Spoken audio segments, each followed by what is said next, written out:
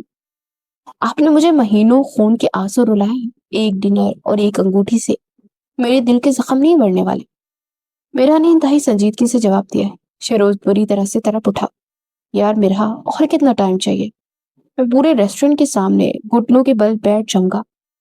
ماں، مان تو گیا ہوں کہ تم میری باس ہو، اب اور کیا جان لو گی کیا میری؟ شیروز کی اس بے صبری پر مرحا کو ہنسی آ گئی، لیکن وہ خود کو کنٹرول کرتے ہوئے بولی، اگر جان لینا مقصود ہو تو آپ آج زندہ نہ ہوتے۔ ویسے میرے پاس ایک آفر ہے، اگر آپ کو وہ منظور ہے تو میں سوچ سکتی ہوں۔ یہ کہتے مرحا نے اپنے پرس سے ایک فولڈ کیا ہوا کاغذ نکالا اور شیروز کے سامنے رکھ دیا۔ شیروز نے پریشانی سے وہ کاغذ اٹھایا اور اسے کھولا۔ اس کے اوپر موٹر حروف میں لکھا تھا کہ شرائط برائے بقائے نکاح و دامن حویلی۔ شیروز نے حیرت سے مرحا کو دیکھا جو اطمینان سے جوس پی رہی تھی۔ اس نے کاغذ پڑھنا شروع کیا اور اس کے طوطے اڑنا شروع ہو گئے۔ شرط نمبر 1، مسٹر شیروز روزانہ صبح 7:30 بجے اپنے ہاتھوں سے مسز مرحا کو اسٹرانگ بلیک کافی بنا کر بیڈ پر پیش کریں گے۔ شرط نمبر 2، ہر ویکینڈ پر مسز مرحا کو کم از کم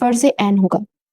شرط نمبر 3، آفس ہو یا گھر، اگر مسٹر شیروز نے اونچی آواز میں بات کی تو انہیں دادی جان کے سامنے مرغا بننا پڑے گا۔ شرط نمبر 4، مسٹر شیروز یہ تسلیم کریں گے کہ میرا ان سے زیادہ ذہین ہے اور کمپنی کی ایک اہم ڈیل میں مرحا کا فیصلہ حت نہیں ہوگا۔ شیروز کا منہ کھلے کا کھلا رہ گیا اور وہ آنکھیں پھاڑ کر شرائط نامے کو گھور رہا تھا۔ تم پاگل ہو گئی ہو؟ شیروز چیخا، یہ شرائط ہے یا تم نے مجھ پر کوئی مارشل لا لگا دیا ہے؟ میں ایک ملٹی نیشنل کمپنی کا CEO ہوں۔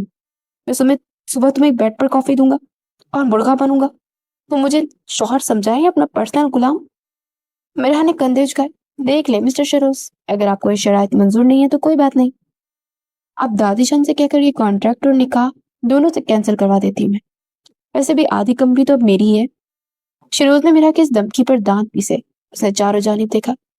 اس کی انا اور محبت کے درمیان ایک زبردست جنگ چل رہی تھی، لیکن اس سیاہ ساڑی میں بیٹھی قاتلانہ مسکراہٹ والی لڑکی کو کھونے کا ڈر اس کی ہر انا پر باری پڑ گیا تھا۔ اس نے غصے سے پین نکالا اور اس کا کانٹریکٹ پر دڑا دڑ سائن کر دیے۔ لو کر دیے سائن، بلیک میلر کہیں گی۔ دادی جان نے تمہیں 50% کمپنی دے کر نا سر پر چڑھا لیے، لیکن یاد رکھنا میرا، اس کانٹریکٹ کی تمہیں قیمت چکانی پڑے گی۔ مرحا نے غصے اور پیار کے ملے جلے جذبات کے ساتھ کہا۔ مرحا نے فاتحانہ مسکراہٹ کے ساتھ وہ کانٹریکٹ اپنے واپس پرس میں رکھ لیا۔ وہ تو وقت بتائے گا، فی الحال گاڑی نکالی، مجھے نیند آ رہی ہے۔ مرحا نے حکم چلایا اور شیروز کسی فرما بردار غلام کی طرح اٹھ کھڑا ہوا۔ حویلی واپسی کا سفر خاموشی سے گزرا، لیکن شیروز کے دماغ میں کچھ اور ہی کھچڑی پک رہی تھی۔